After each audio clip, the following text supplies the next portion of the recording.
Hello, everyone, and welcome to a new episode. I'm so excited today. We have a new guest. We have with us today Adrian. She matched to Pediatric Neurology. She has an inspiring story, and I can't wait to share all this with you guys. Welcome, Adrian. Thank you. Thank you for having me. Oh my God, my pleasure. I'm sure your story will help many of IMGs who are trying to get into the Canadian medical system.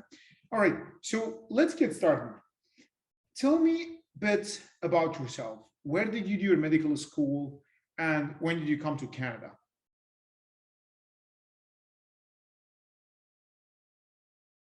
Bless you. Okay, sorry.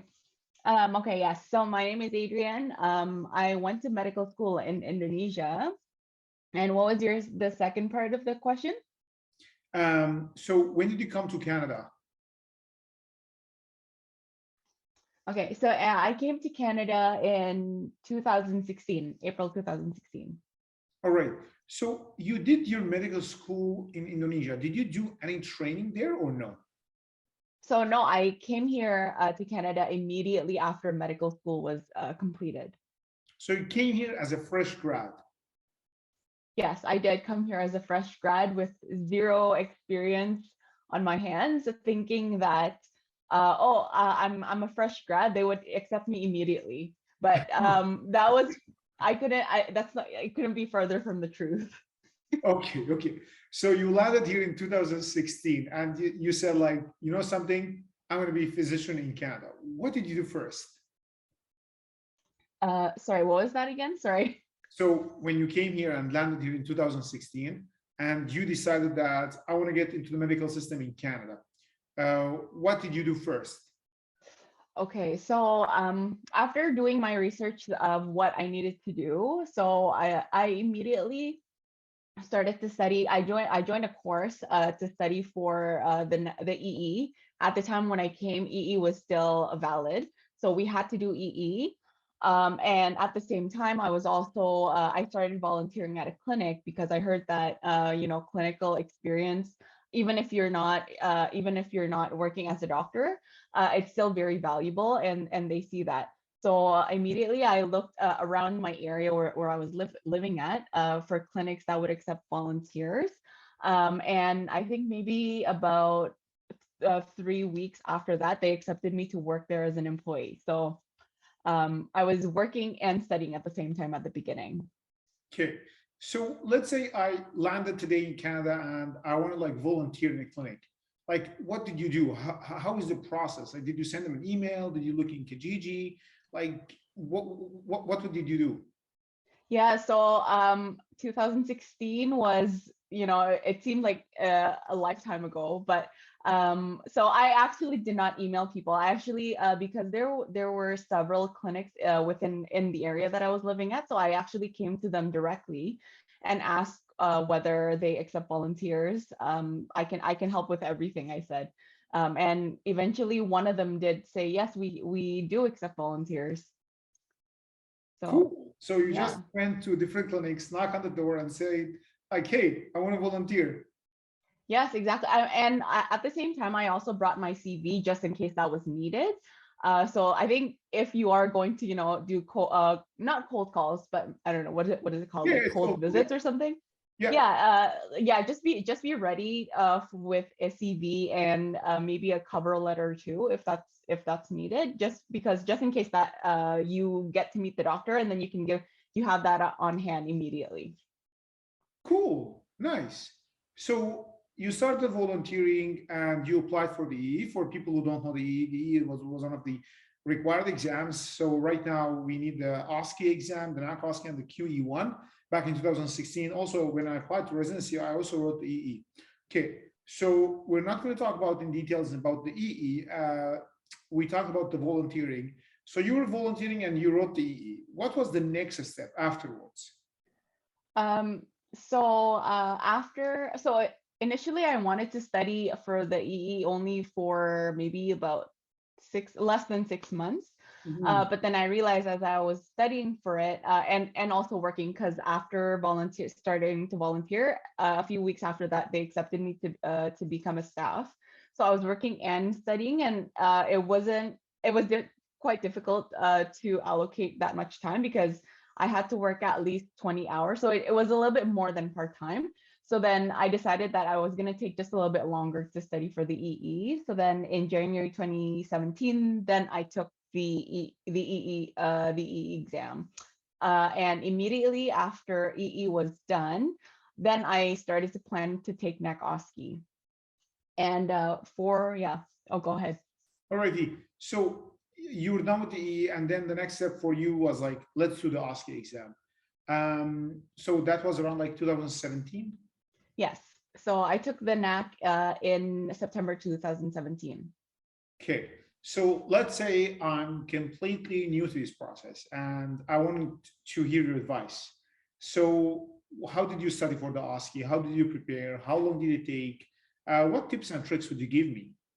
Yeah, so there are many places that offer OSCE courses, and I did take one.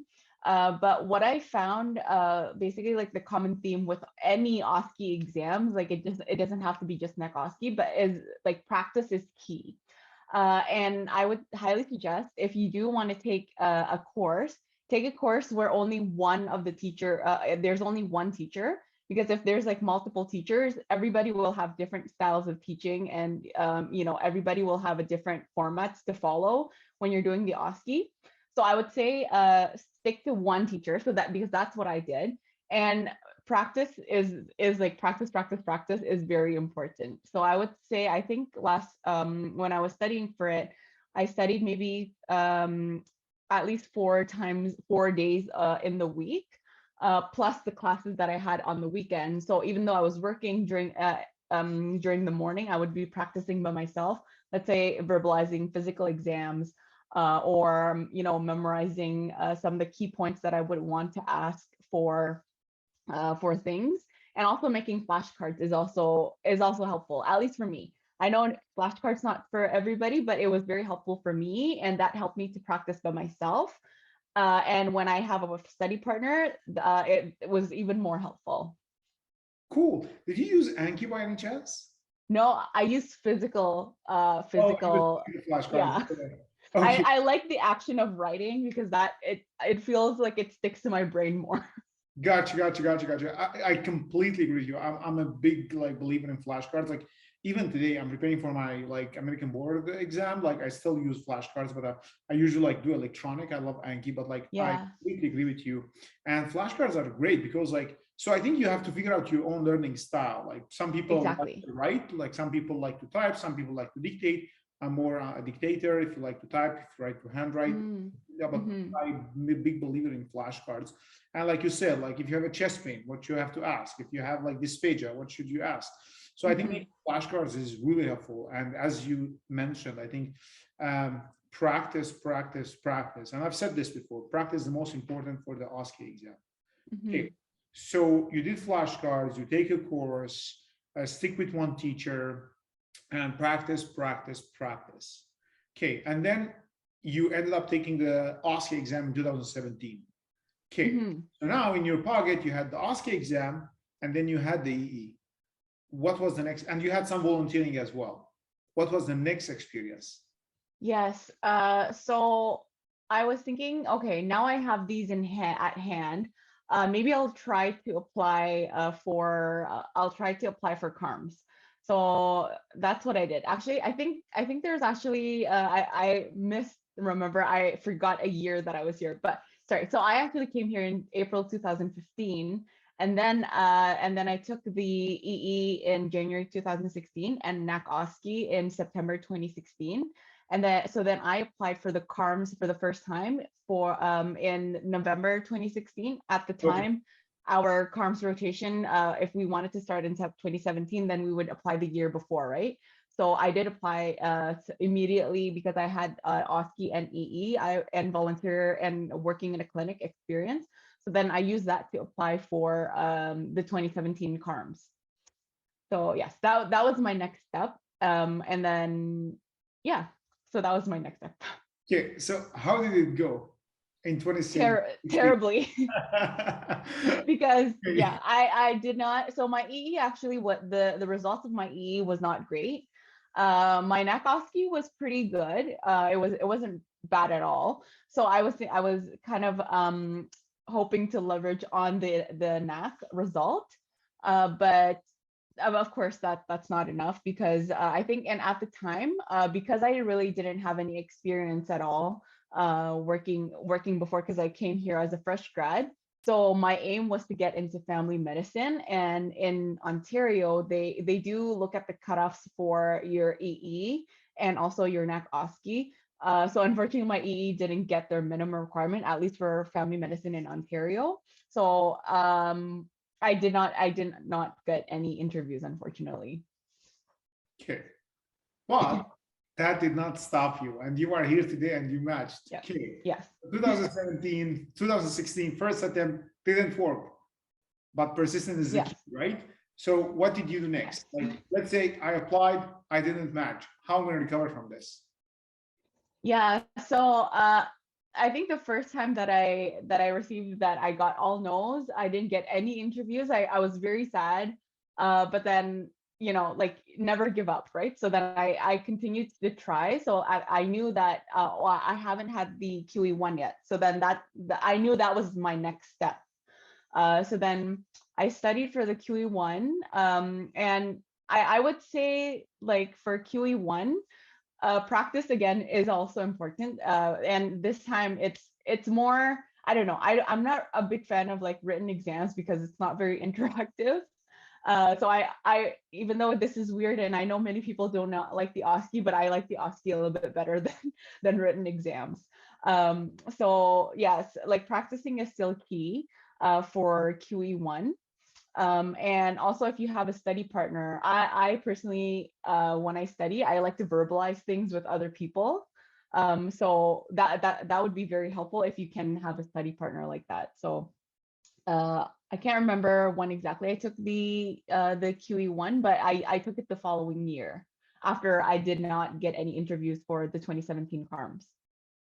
Cool. So I'm just going to ask you two questions, because like I never had a study partner when it comes to like to written exams. Like, if you have a study partner for the QE1, what do you guys like? How do you verbalize the exam, or how do you verbalize, or how do you go through the exam? I think so we would, let's say we would practice some questions, like I would get, I forgot where I got some questions, like there is question banks, but also we had, I forgot where I got some practice questions, but then let's say we would look at it together, and then we would, you know, verbalize, just thinking out loud. At least for me, thinking out loud is very helpful. And then for a friend that, let's say, if their study style is listening, then it would be like helpful for them because they're more receptive, and then it helps them like practice to think as well. And I'm the opposite. I like to think out loud. I verbalize everything that I study. So then it's helpful for the both of us. Cool. I should try that, because like I also like to study when it comes, like I do use lots of practice questions, and like there are many practice questions for the like the MCC, like you have the Canada question bank, you have the U board, you can use the first aid for step 2 CK. MCC by itself, they offer practice question on their website, so there are many resources there. Like the question is a question, is like when you do questions, you just like learn how to think. But I should try this method. Okay, so what resources did you use for the MCC QE1? So I used a question bank. It wasn't Canada Q Bank. I cannot remember on top of my head of what it is right now. But I did use a Q Bank at the time. And then I use, of course, Toronto Notes. I also enrolled in a course. But I'm not sure if that was like too helpful, because basically they went through like Toronto Notes as well. And marked, oh, this is high yield, this is high yield, this is not important. But I think, yeah, like it's just like the OSCE, where practice is more important than, you know, going through a book together with somebody. So I think the one that was the more helpful one is the practice, is the Q Bank. And I think for QE1 we also had to do CDM. I can't remember what does that stand for. The clinical decision making. yeah, clinical decision making. So that if you have some OSCE experience, that's actually very helpful for CDM. So I think what was helpful is for at least for the CDM portion was my experience with OSCE. Yeah, I agree with you. I did the same thing. I remember my year, I took the OSCE exam. I think it was in May, and then I took the QE1. I think it was in September. But having that portion of like, or no, I think it was like both back to back, something like that. But I remember that I took QE1 after the OSCE, and I completely agree with you. Like taking the exams in this way, like it will help you a lot in the CDM part, and vice versa. Like if you take the QE1 before the OSCE, I imagine like that medical knowledge will help you go to the OSCE. Yeah, exactly. I completely agree with you. Okay, so you took the QE1, you used Toronto notes, you used a question bank. Okay, so we have the QE1, we have EE, you have OSCE, and then let's give it another try. What did you do next? So another thing that I also did differently for this round for the 2018 CaRMS round, I also I had some research experience. So I was volunteering at Sick Kids Hospital for research. But this was more basic science. So it was our PI was a general surgeon, and the work that we were doing was congenital diaphragmatic hernia and also a necrotizing enterocolitis. So I've always known that I wanted to work with kids. And it's actually a funny story how I got this like volunteer research position. So because I knew that I wanted to work at Sick Kids one day, one day I wanted to work at Sick Kids. So like what better way to get your foot in the door by attending one of their charity events. So it was called the Walk for Sick Kids at the time. Now they call it Get Loud for Sick Kids. So it's basically, like a one-day event where they invite families and staff and all patients to participate in this event and fundraise for Sick Kids. So that's basically what I did. And I did that since the very first year that I came back to Canada. And so on the second year that I participated as a walker instead of a person volunteering. I still participated and I raised funds for Sick Kids. And during that time, I met a staff, a Sick Kids staff who was there, and she worked in a lab. And basically, I asked her whether, hey, like, is it possible for me to volunteer at Sick Kids? Like, do you know anybody that would accept volunteers? And she mentioned, I think the lab beside our lab just opened, so maybe I can ask around. And then basically exchange contact emails. And then the following, so that was a weekend, and then the following Monday, I sent my CV to her, and she connected me with that person who was accepting volunteers. And cool. Yeah. Sorry, you were going to say something. Yeah, so initially that led to the volunteer, and initially I was thinking, okay, maybe I'll just stay for 3 to 6 months, and then it ended up becoming more than a year. And I also because I was like really involved with their research, and like they were very open to opportunities, so I had the opportunity to also write a paper with them as well. Wow, so that's amazing. Like, so this is so inspiring. Like, it's so like out of luck. Like, for me, if I think like, oh, I want to like find a research opportunity, I just go online and search. But like, you left your place, you went there for a walk, and over 2 years, like the second year was when you found the staff, and like you approached them cold turkey, like, hey, I'm an international graduate, I want to find a volunteer opportunity, and that's how you found it, right? Yeah, because I think nowadays everybody emails profs, and these people, like PIs are very, very busy. They're not only PIs, they're also physicians. So they receive tons and tons of emails every day. And your email, if it's not specific enough, or it's something from someone that they don't know, it's just gonna get lost, and they're not gonna read it, basically. I agree. And like also like sometimes like the special hospital emails, they do filter like outside emails, and they send it to the junk box. So okay, So that's cool. Okay. So I think now we are talking about 2017. So Yes. you have some research, you worked in sick kids, you volunteered, you went for a run, you went for a walk, you had exams in your pocket. Anything else you did differently in 2017? So in 2017, applying for the 2018. I think those were the only ones that I basically the QE1 was something that I added, and a longer research experience. Okay. So that was the difference. And also I think I remember I think observership as well. Oh, okay. Yeah, I did. Observership. So I did an observership at Sunnybrook Hospital. So it was with an internal medicine physician. Cool. That's nice. And like, do you mind asking, like, how did you find the observership? Like, did you end up emailing, or was it during the walk? Like, how was it? Yeah. So this one was so my basically somebody that I know has a cousin who works as in Sunnybrook as a nurse. And so I asked them, hey, is it possible to become, to do like an observership with any physicians there? And then basically that person who I knew connected me to that nurse, and that nurse asked the physician who was like, she was open to this internal medicine doctor. Like she was very open to like other IMGs as well. So thankfully then she accepted me to do observership. Cool. That's nice. That's not exactly like true acquaintances. Even me, like I did a couple of observers just through like people who know people, and like they recommended me, and like so yeah, that's another way. Like emailing is one way, acquaintances and friends is another way, community is another way. So there are many ways to do an observership.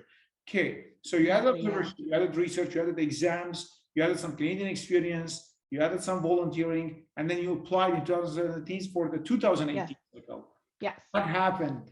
Okay, so then again, I didn't get anything, no interviews or anything. And again, like I was kind of crushed, but I was thinking, okay, this is only, it's only the second time that I tried. I've heard people who tried 7 times and they finally got accepted. So I was thinking, okay, and I'm still young, I can do it. And like even if you're a bit older, like it's never too late to apply, right? So then I still applied anyways. And then I tried, so I changed what I did. So right after the 2018, and then I didn't really get anything. I did a clinical research course with I did hang on, sorry. No worries. I'm just going to message you. So the clinical research course was with, okay, I don't know if you want to mention that. No, it's okay. We can skip that. Okay, yeah. Yeah, so I did a clinical research course. Yeah. And I think 2000, so that's 2017 to 2018. And then during that time, I was also applying to clinical research jobs. So I was working, so I left my clinic job where I initially volunteered, and then I left that job because I knew, like, I don't know, I just felt when I was working at that clinic, I just wasn't adding more knowledge by that time. Like it was great to get exposure to Canadian patients, and also just getting a good understanding about how the Canadian medical system works. But I was feeling that I wasn't getting more knowledge, so I left that job, and then I continued to still volunteer as a research assistant at Sick Kids, and then also take the clinical research certificate. And at the time, I was also because the research position at Sick Kids was basic science, so there's not really any patient interaction there. So then I was thinking, okay, you know what? I'm going to take a clinical research certification, because my passion is people. Even though working in a research lab is very cool, and I learned so much there, but my passion was still people. So that's why I took the clinical research certificate. And then after that, I applied to jobs. I applied to many jobs, did not get any reply. But then when I did get an interview, I got accepted to both. And one of them was Sunnybrook, where I was accepted to work there as a clinical research research coordinator, and working with patients with ALS. Cool. Yes. So you got the job, and then you said, I'm going to apply again, or what else did you add other than the job? Yeah, so I got the job actually March 2018. And then I tried to, so then during that time, it was a very clinical job. So I was very heavily involved with patients. So as a clinical research coordinator, I do work directly with patients, even though it was in a clinical trial context. But there were several physical exams that I had to do, and I got training for that. I also did, interviewed the patients, like for example, with their medical history or their the medication that they're taking. And also I was like, it basically gave me a lot of opportunity to have patient contact. And also, let's say if I noticed that these patients had depression or something, then I would be the one to be like, the voice for the patient, to advocate for the patient so that they can be seen by like the appropriate physicians. So I thought that was like a really great experience for me. And also now I'm actually doing a little bit more than work with than I was when I was working with in the clinic or working in the research lab. So this is what I thought was like a very great experience. So then I applied to the November 2018 for the 2019 CaRMS. I applied to that, thinking that, okay, now I have like a much better experience and much more patient contact. And unfortunately, I still didn't get anything. And I think it's also because my EE wasn't that great. And then also maybe my NAC, I thought it's been like more than 2 years now. So maybe they think it might be outdated or something. So I was, okay, so maybe that's why. So then as like 2019, when that came and I didn't get in, obviously again, I was sad, but this time I wasn't as crushed as the first time when you get rejections, right? So then in 2000, yeah, and then in 2019, so many people have told me, like Adrian, like I think you're a really great candidate, and I don't know why you're not getting any interviews, but one of the ways, if you want to get an interview, you should actually go back to your home country and practice for at least a few months. But as I was telling you at the beginning, I was a fresh grad, and in Indonesia at the time, they only added to do internship after medical school for a year, like 2 years above for the 2 years above me. But when I called Canada asking, like when I was doing my research in 2015, like, hey, is it possible to become a doctor here in Canada? And I asked, so is my internship going to be used at all? And basically they said, no, because you already have your MD. So like, we don't really care about your internship. So then because of that, I thought, okay, I'll just come to Canada right away. But unfortunately, obviously that didn't work. So anyways, fast forward to 2019, I was thinking, okay, if I do want to go back to Indonesia, I cannot go back just for like 3 or 6 months because I haven't done the internship. If I wanted to do it, like to work in Indonesia whenever I want to, I have to fulfill the 1-year internship, which meant that I would have to go back to Indonesia for a year.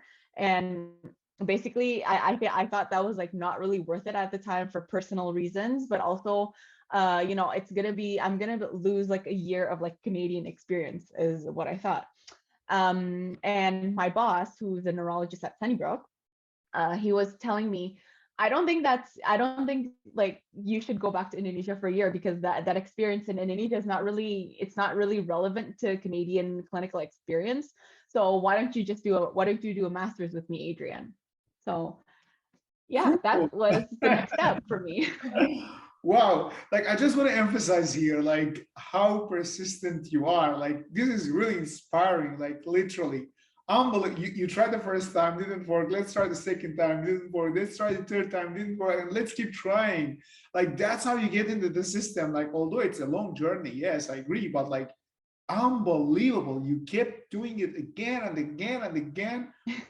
So this time, you said I'm going to do masters. Okay, so like, can you, like, if I'm new to masters and like, let's say I'm an AMG, I just started playing in Canada, and I listen to this and the rest are like, okay, I'm going to do masters. Like, what should I do? How I apply to masters? What are the type of masters? Um, Take me through a typical day of a master. Like, how much time does it take? Tell me. I'm like complete Yeah. novice. Tell me about master. Okay. Yes, I was a novice too at the beginning.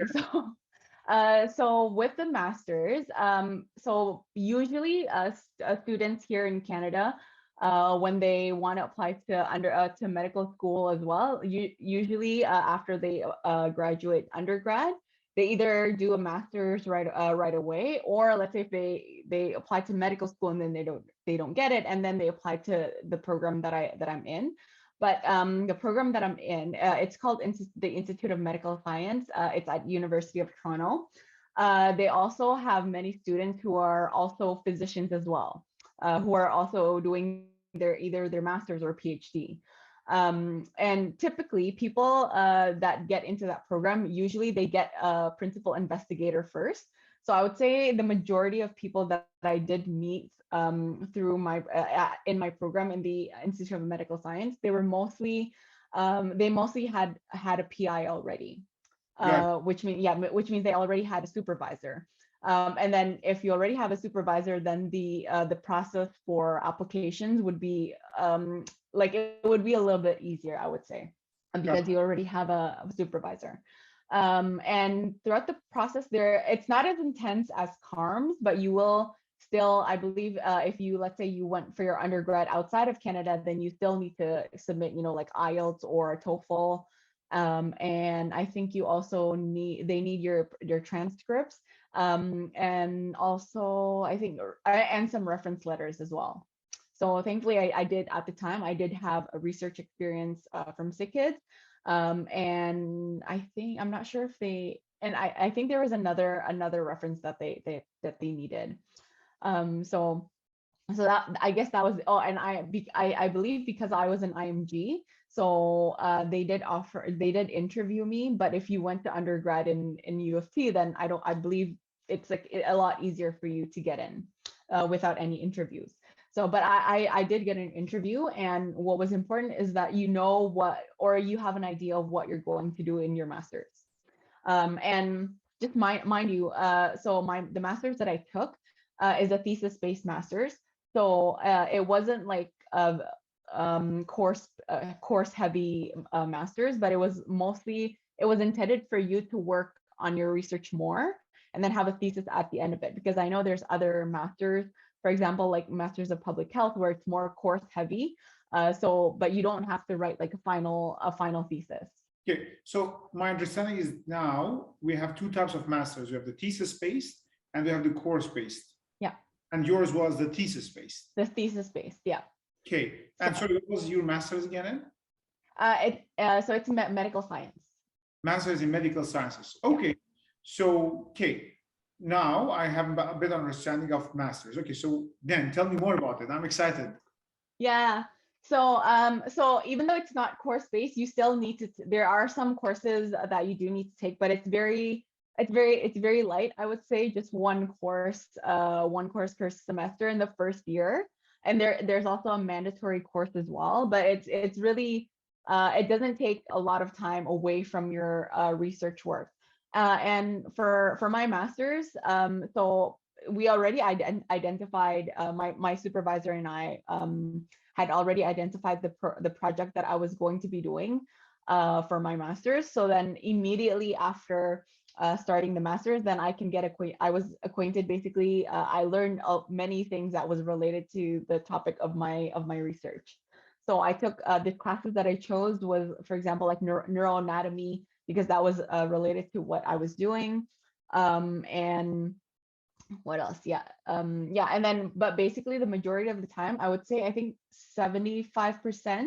And then on the second year, if you're not taking any classes, basically most of your time will be only dedicated for masters, for your research, for your thesis. And so cool. Yeah. And then every 6 months, you would have to present your research progress to your supervisor and your committee. So you will have a committee, and that is meant to help guide you through your research. Let's say if you're suggesting something and that doesn't make sense, then they are going to guide you in doing your in your research. work. Okay. And Yeah. like that's interesting because like you took classes, like for example, one of the classes it was like neuroanatomy, which can be help you, which will help you a lot, like in your residency, right? Hmm. Okay, Yes. so in a typical day, like, can I work and do master at the same time, or I should be like more dedicated toward the master? Like, there's also the financial aspect, right? Like, let's say I'm IMG, I'm alone here, no family, nothing, and I have to support myself also financially. I have to do some kind of work, some kind of job, and do the masters. Would that be possible, or no? How would you? What would you tell? What do you say? So that's a great question. So my program, because it's thesis based, so your supervisor has to have, they have to have funding that is secured funding for you as a student. So when I was a master student, I actually got stipend. So it's basically you are working, you're working, and then by the end of it, like you get a degree, if that makes sense. What? So you get paid to learn. Yes. Amazing. That's so cool. Okay, I didn't know that. Okay, and for how long is the masters? So the master's was 2 years. I did take a little bit, like a few months late. I think maybe 3 or 4 months later too, because when I started my master's, maybe 6 months after that, and then COVID happened. So Okay, okay. yeah. So now, So yeah. sorry, go ahead, go ahead. Oh yeah. So thankfully my work was not basic science, so I didn't have to go into the physically into the lab. It was mostly like computer work, and I had to like code and understand all my projects of, but like it basically was it can be done from home. So thankfully, even like with COVID, the most difficult part for me was because I was an extrovert and I couldn't go out and see people. That was the most difficult part for me. But in terms of masters, because all the data has been collected already for my thesis, so when COVID happened, I was able to work on my data right away. Okay, that's cool. So now you are doing masters, and like you applied the afterward, like you finished your masters, and then you applied to residency. Or like how Yes. was it? Did you apply in the middle, or like did you make sure to finish the masters? Like how was it? Yeah, so I was contemplating whether I should apply to residency or not. But and then I finally decided that I'm going to finish my master's first, and then I'm going to apply to residency again, because like I don't know. I was thinking master's is it's only 2 years. Not only, like, I know 2 years is a long time, but like in the grand scheme of things, it's actually short, 2 years. And I thought it would be much better if I later then have an actual master's degree when I'm applying to residency. So then I eventually, for the 2020 2020 and 2021, I waited until my master's was completed first, and then I applied. Okay, and that was your fourth attempt then. So my fourth attempt was when I completed my master's, which was December 2021. Okay. And yeah. Okay, so now you have in your pocket the QE1, the OSCE, the EE, the Masters, Observership, Research. Wow, you built a lot in those years. You never stop. Like you are so persistent, resilient, stubborn. Like I don't know, you name it. But that's amazing. Okay. So did you do like any, let's say about volunteering? We did not talk about volunteering. Did you like do any other volunteering, or did you do any like community work? So ever since I came to Canada, like it was very important for me to be planted like in a community, or at least be connected to the people around in my community. So since maybe 2019, I believe, I was a youth coordinator in my community. And that was how I guess that was my considered my volunteer position. But that has nothing to do with medicine at all. But I knew that I loved kids, so like if there was any volunteer position that I did, it had to be related to kids, because I know that like I've always known that I wanted to work with children. And so that, yeah, that was, I would say that was the kind of the one of the volunteer positions that I continued to hold on to. And also, if you remember, I talked about Walk for Sick Kids, where I met that person who connected me to the research lab. So I continue to also do that as well over the years. Wow, that's amazing. Okay, so now you applied to CaRMS fourth time. Tell me about it. How was Yes. it? Okay. So it was quite nuts. So after my thesis was done, I had to defend my thesis. So that was done in, yeah. So I prepared for my thesis defense starting from November because my defense was in December, and at the same time, I was thinking, okay, so my NAC-OSCe has been like I did it a while back ago, 2016, and this is already 2021 now. So it's been 5 years. I need to renew it.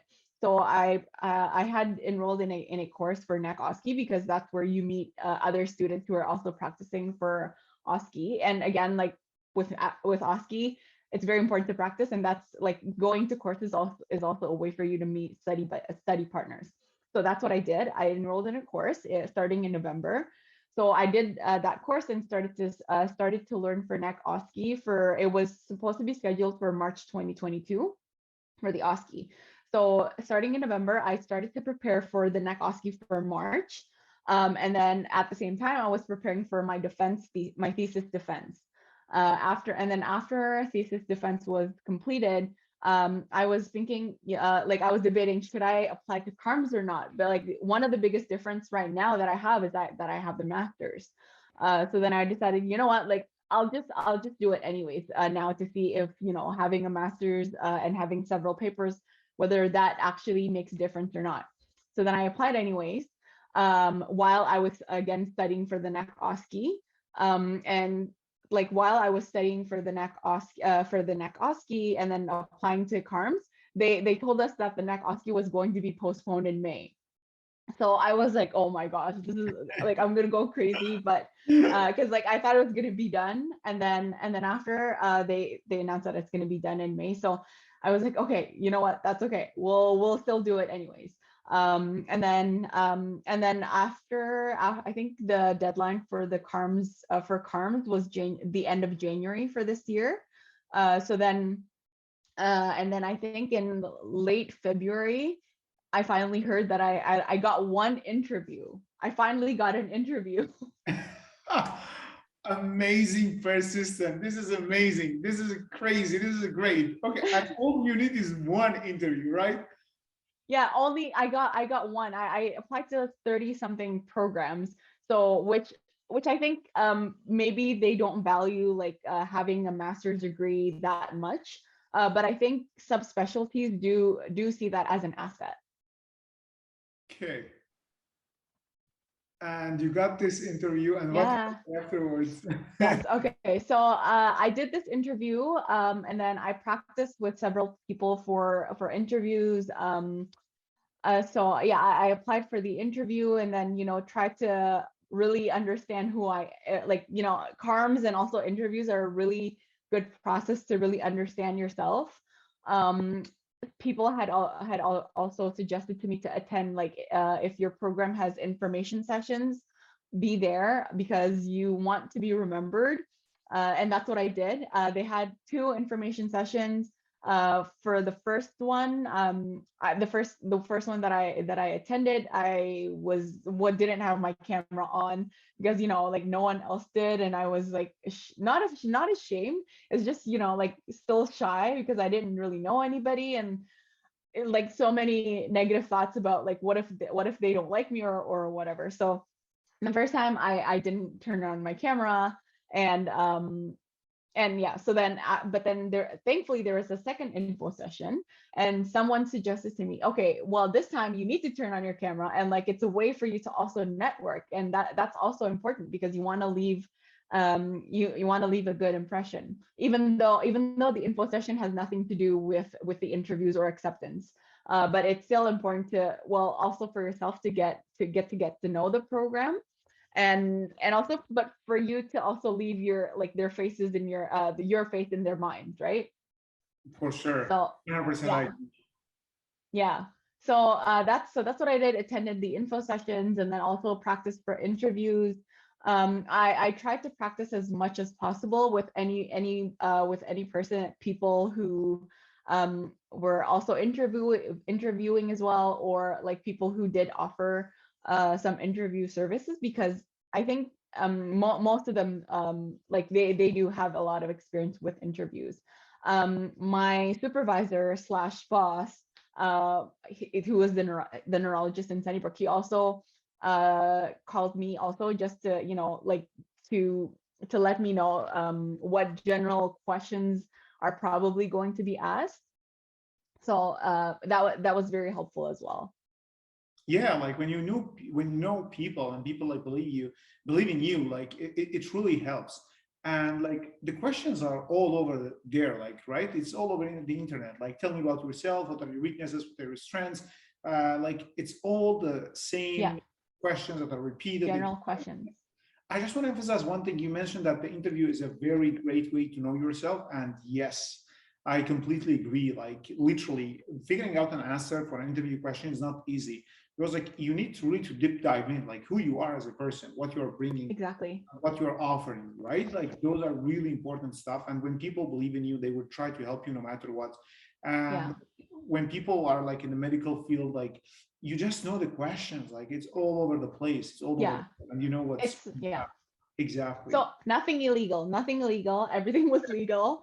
And again, like you mentioned, all the questions are posted online, and you don't only have to stick to Canadian material, because a lot of the US, I think I relied more on US interview material, because they're essentially they're the same. And like, again, like you mentioned, getting to know yourself is also like, how do you relate one experience, let's say, how do you connect that to what you want to do later? Right. So I think that's one of the biggest problems. Yes, I agree with you. Okay. So you got one interview and then finally you got 10. Yes, finally. So then thanks. Congrats. This is an amazing story. I'm so inspired by this. Oh my God, you deserve it. You deserve it. Literally, I'm so like shocked right now. Wow, like it takes lots of persistence. I don't know if I was in your shoes, I might like say, oh my God, this is so hard, it's not working. I might figure out something else, go to the US, work, but you kept doing it again and again. Like every year you changed something. You did not apply with the same package. Yeah. I mean, there was, and I know for some people, it's an option to go back to their home countries, but for me, it wasn't a feasible option. So, so if I would say, like, if I were to tell myself back then, I would probably tell myself that I would, I just do the internship for a year, and it's okay, because they do count your like your last experience from the last time that you practiced medicine, even though it's that even if it's supervised, because the internship was still kind of supervised. So that's the only difference, I guess, that I would make. But I think if I did do my internship, maybe I would go into family medicine instead, and not become a specialist. So, and like getting into pediatric neurology is also like a funny, not funny, but like it's an interesting story by itself, because I knew that I've always wanted to work with as a pediatrician. That's why over the years, I continued to work with kids, even if it's not in a medical or any clinical role. And then with neurology, ever since I worked with patients with ALS, and then after that doing my master's, and my thesis was related to neuroscience, I basically fell in love with neurology. And and that's why I applied to pediatric neurology, because I just like, oh my gosh, like I actually really like it. I didn't know that I would like it this much. And then it just happened that there is a subspecialty for pediatric neurology. And I got in. Amazing. So like, I just want to also like add something here, that we come with like, even me, like when I came here, like I was like, I'm going to do this. And then like things change. I think it's the take home point from this story is like, if you fall in love in something different, like that's not wrong. That's not like, in your case, you love neurology, you love pediatrics, and you mix them together. So be open. Don't come with the perception, I'm just going to do only this. You might fall in love with something else and be open to it. Like life has many doors, right? There is no single right decision in medicine. There are always many right things. You might be happy in pediatric neurology, you might be happy in pediatrics, or you might be happy in neurology. You never know. So you should be open. I really appreciate this. Yeah, cool. Looking back, what would you say to yourself? Like, or what would you do differently? Okay, so one of the things I've already mentioned, I would probably continue to still do the internship, so that just in case I needed to go back to Indonesia, or I know every country is different, but for me, if I can do my internship, I can go back to Indonesia whenever I need like recency of practice. Second is that when you're studying for an exam, it's okay to kind of drop the other experiences first and focus on the exams, because the Canadian system, they do emphasize on scores, not just a pass or fail. So it's okay just for the time being to drop those experiences, but then right after you're done, then just get back on it, I would say. And anything else I would do? I think, well, no, I think those are the two main things that if I can redo, go back in time, that's what I would do. Great, thank you so much. Really appreciate it. This was like amazing story. Every time I interview someone, like I just get more inspired. You guys are amazing. Thank you. Thank you so much. Thank you so much. I really appreciate your honesty. I really appreciate sharing small details from your personal life here with many people who, like, this is going to help hundreds, if not thousands of people. Thank you so much. Appreciate it. Yes, thank you so much.